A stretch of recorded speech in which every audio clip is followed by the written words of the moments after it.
Welcome back to The Explainer.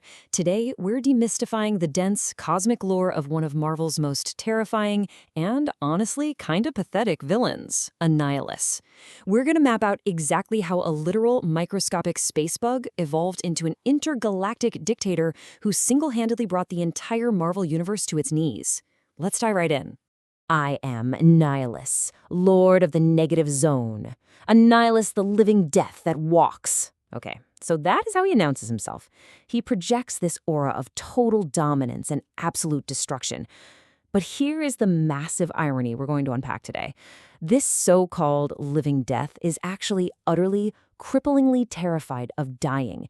Literally everything he does stems from a place of deep, pathetic fear. To understand that fear, we first have to understand where he comes from, the negative zone. Now, this isn't just another planet. It's a completely hostile antimatter pocket dimension adjacent to the main Marvel universe, Earth 616. It is an incredibly isolated, alien, and just overwhelmingly violent environment. It's basically the perfect breeding ground for intense megalomania. It is exactly the kind of place that would birth a creature who views literally every other living thing as a mortal threat to his own existence. To break all this down, here's our roadmap for today. 1. Lord of the Negative Zone. 2. The Cosmic Control Rod. 3. The Annihilation Wave. 4. Gods, Heroes, and Monsters. And 5. His endless cycle of rebirth. Let's start right at the beginning with Section 1, Lord of the Negative Zone. We're diving deep into his strange, really humble origins on the volcanic planet Arthros. His progression here is just unbelievable. So millennia ago, advanced aliens known as the Tianins crashed their starship on the barren planet Arthros, and they released these life spores as they died. Years later, one of those microscopic spores mutated into a highly intelligent insectoid. That bug eventually found the Tianin wreckage, slapped on a special helmet to download all their advanced technology directly into his brain, and boom, escalated into a hyper-intelligent, armor-clad dictator who conquered all of Sector 17A. He went from a literal germ to a king. And that wild evolution resulted in a physical powerhouse. The Nova Corps categorizes him as a universal threat level, and honestly, it's pretty easy to see why. He's got Class 50 superhuman strength, so he's lifting around 50 tons. He has winged flight reaching 150 miles per hour in an atmosphere. He wears this chitinous exoskeleton that just shrugs off high-caliber weapons and massive pressure. He can survive the absolute vacuum of space for up to a year. Oh, and he also has the terrifying ability to literally broadcast fear directly into the minds of his enemies. He's a walking physiological nightmare.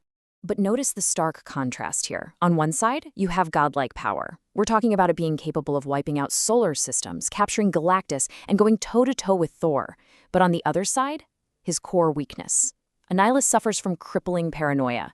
I mean, he has literal panic attacks if he loses sight of his primary weapon. And he's driven by this pathetic, all-consuming fear of his own death. So the absolute crucial point to take away is that every single intergalactic crime he commits isn't out of bravery or some majestic purpose. It's a violent, knee-jerk reaction to his own extreme anxiety. Which brings us right to Section 2, the Cosmic Control Rod. Let's look at the single most important object in his universe and the root cause of all that anxiety. It's almost comical how small this object is. The Cosmic Control Rod is literally just a 6-inch cylinder, usually worn directly at his throat. But this tiny piece of Tianianin technology grants him absolute mastery over cosmic energy. It is the only thing standing between him and his absolute worst fears. It essentially acts as a massive, glowing security blanket for an intergalactic dictator.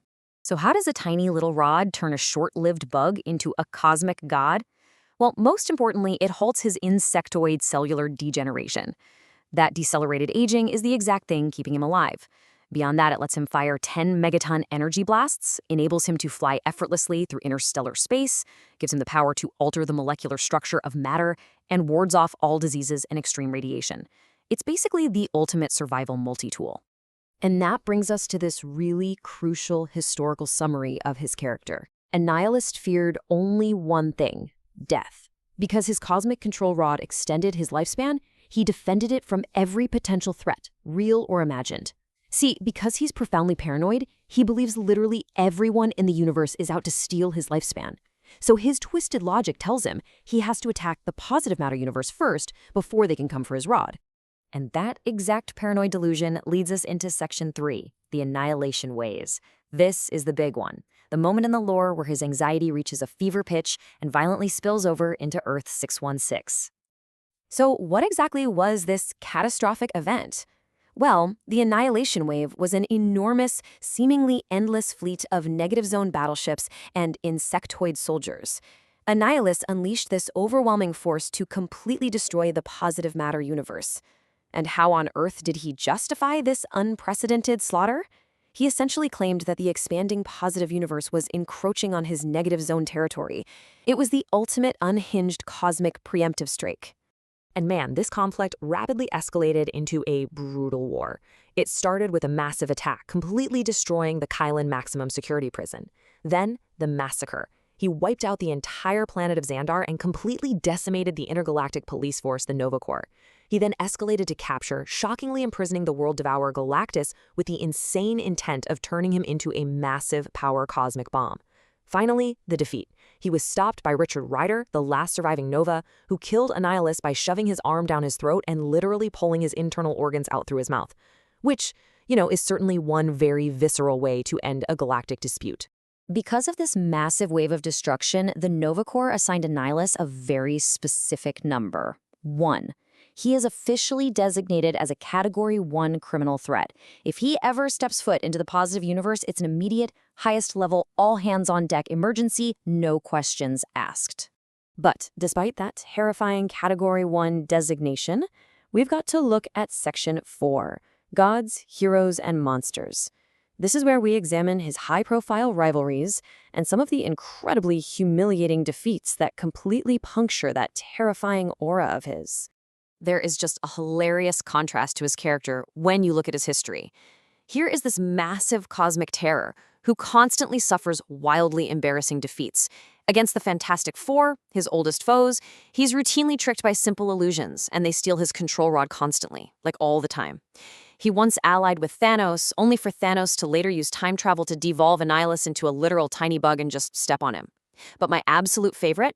That's when he kidnapped the Inhumans' teleporting dog, Lockjaw. Annihilus was ultimately outsmarted by a pack of dogs, teleported away, and eaten by a shark. I mean, you really can't make this stuff up. Just look at the massive gap between his grandiose titles, calling himself the living death that walks or the firstborn son of oblivion, and the reality of his visceral deaths. He's been beheaded by a mercenary named Hellscout, eaten by a shark, stepped on like a roach, and of course, had his organs ripped through his mouth. For a guy who is so completely terrified of dying, he sure manages to die in the most cartoonishly violent and embarrassing ways imaginable.